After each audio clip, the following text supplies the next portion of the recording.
Hello दोस्तों, फिर से मैं सुपर 30 पर आपका स्वागत है। जैसे कि आप जानते हैं कि इससे पिछले 3 क्लास हो चुके हैं, जिससे पिछले 2 क्लास हो चुके हैं।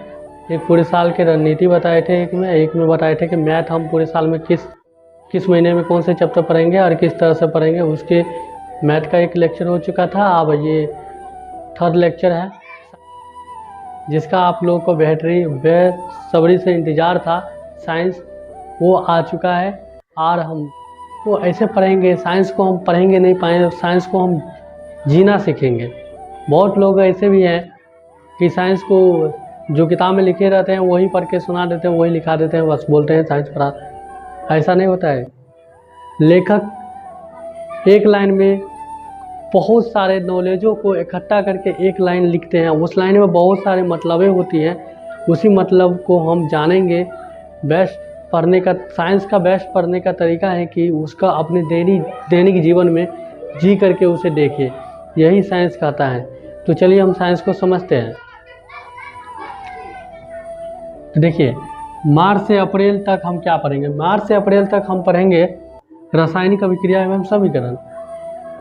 यहाँ पर देखिए, यहाँ पर आप लोग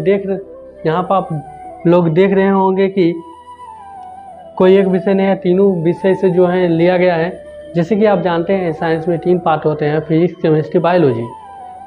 तो हम ये आप लोग पढ़ते होंगे कि पहले फिजिक्स पढ़ लेते हैं, उसके बाद केमिस्ट्री पढ़ लेंगे, उसके बाद बायोलॉजी पढ़ लेंगे।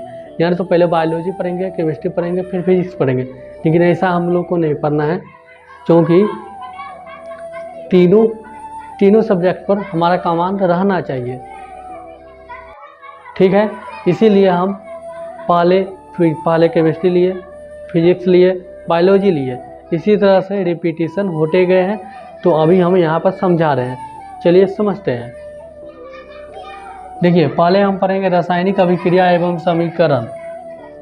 ठीक है, रासायनिक अभिक्रिया एवं समीकरण भी एक इजी चैप्टर में से माना जा सकता है साइंस का। और ये बहुत ही बेहतरीन है। इसमें बहुत सारे ऐसे भी चीज़ हैं जो हम अपने दैनिक जीवन में जीते हैं और हमें पता नहीं है, उसके बारे में हम जानेंगे इसमें। उसके बाद हम पढ़ेंगे प्रकाश परावर्तन एवं अपवर्तन। प्रकाश परावर्तन एवं अपवर्तन पढ़ने में बड़ी ही इंटरेस्टिंग चैप्टर है यह। इस चैप्टर पढ़ने में हमें जितने मज़ा आने वाले हैं, कोई भी चैप्टर पढ़ने में उतना मज़ा नहीं आने वाले हैं। ये हम अपने दैनिक जीवन लाइफ में हर दिन हर समय यूज करते हैं। इसके बिना हम देख भी नहीं सकते हैं किसी वस्तु को। इसी के बारे में हम जानेंगे। उसके बाद हम जानेंगे जैव परिक्रमण। ये हमारे शरीर पे चैप्टर है। मानव शरीर के जितने भी अंग हैं, इसके बारे में बताया जाएगा। इस जैव परिक्रमण में यही होगा। जीवों के सारे अध्ययन करेंगे जैव परिक्रमण में। चलिए हम आगे चलते हैं। और आगे हैं अम्ल, क्षार और लवण।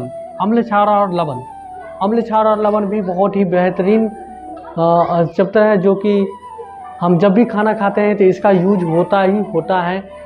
और कई टेस्ट में भी इसका अम्ल, क्षार और लवण का यूज होता है। इसके बारे में हम अम्ल, क्षार और लवण के बारे में लवण के चैप्टर में हम समझेंगे। तो चलते हैं और अगला चैप्टर देखते हैं क्या है। देखिए, मार्च से अप्रैल तक हम ये 4 चैप्टर पढ़ेंगे, क्योंकि पहले हमें थोड़ा स्लो चलना है, उसके बाद हम फास्ट चलेंगे। तो अगले मंथ में चलते हैं। अगला मंथ है अपना अप्रैल से जुलाई तक। क्या पढ़ना है अप्रैल से जुलाई तक में 5 चैप्टर हम पढ़ेंगे, जिसमें हम पहले पढ़ेंगे मानव नेत्र तथा रंग बिरंगी संसार। फिजिक्स का है मानव नेत्र तथा रंग बिरंगी संसार। आपको इसमें यह भी बताया जाएगा कि ये बायोलॉजी का पार्ट है, लेकिन इसे फिजिक्स में क्यों रखा गया है, इसे भी हम समझाने की कोशिश करेंगे।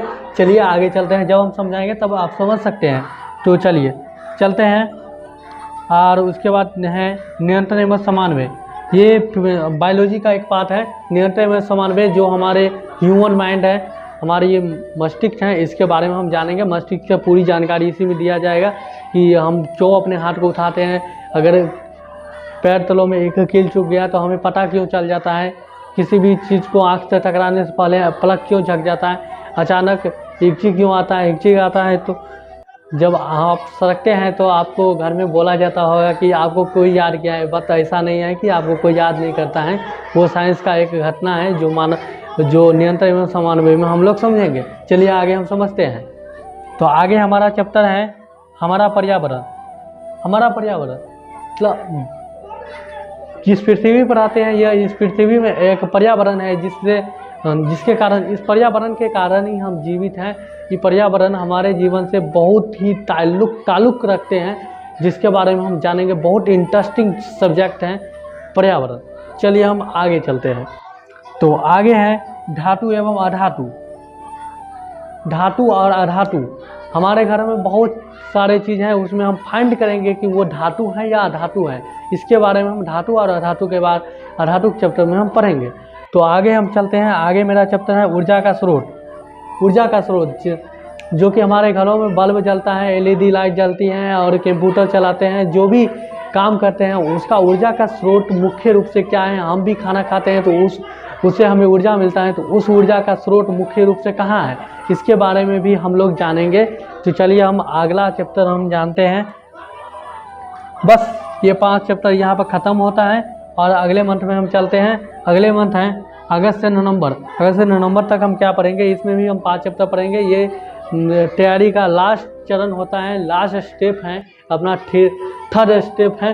इस थर्ड स्टेप में मेरा चैप्टर आने वाला है कार्बन एवं इसके यौगिक। कार्बन और इसके यौगिक ये भी बहुत ही महत्वपूर्ण चैप्टर है। ये 11th में भी आपको पढ़ने को मिलेगा। तो हम ये जब आएगा चैप्टर हम आपको बहुत ही बेहतरीन तरीके से समझाने की कोशिश करेंगे। चलिए अब आते हैं आनुवांशिकता एवं जैव विकास। आनुवांशिकता एवं जैव विकास, इस चैप्टर में हम पढ़ने वाले यह है कि हमारे बाल सफ़ेद क्यों हो जाते हैं, हमारे बाल भूरे क्यों रहते हैं, हम बौने क्यों होते हैं, और हमारे कुछ बोलते हैं ना घर पे कि ये तुम्हारे दादाजी का लक्षण है, तो ये सब क्या होता है, इस सब के बारे में हम आनुवांशिकता एवं जैव विकास में हम समझेंगे। तो अगला चैप्टर है अपना विद्युत। आपके घर में विद्युत होगा ही, बिजली होगा, उसी को हम विद्युत कहते हैं। विद्युत के बारे में हम विद्युत चैप्टर में समझेंगे। उसके बाद आता है विद्युत धारा के चुंबकीय प्रभाव। जब हम विद्युत पढ़ लेंगे तो उसके बाद चुंबकीय प्रभाव क्या रोल निभाती हैं विद्युत धारा में, उसके बारे में हम पढ़ेंगे। तो चलिए हम आगे चलते हैं। आगे हैं तत्वों के आवर्त वर्गीकरण। तत्वों के आवर्त वर्गीकरण, आप लोग ये वर्ड सुने होंगे, पीरियोडिक टेबल सुने होंगे, वही पीरियोडिक टेबल को हम समझने वाले इस चैप्टर में। पीरियोडिक टेबल के बिना रासायनिक केमिस्ट्री जो है अधूरा है। ओके, तो चलते हैं अगला, प्राकृतिक संसाधन एवं प्रबंधन। हमारे आसपास बहुत सारे प्राकृतिक संसाधन हैं। प्राकृतिक संसाधन जैसे जल हैं, खनिज हैं, तेल हैं, लवण हैं, ये सारे हमारे प्राकृतिक संसाधन हैं। इस प्राकृतिक संसाधन के प्रबंधन के बारे में हम जानेंगे। प्रबंधन का मतलब हुआ कि किसी चीज़ को सुरक्षित कैसे रख सकते हैं, अपने भविष्य के लिए उसे कैसे बचा के रख सकते हैं। प्राकृतिक संसाधन तो सीमित रहता है, इसे हमें बचाना ही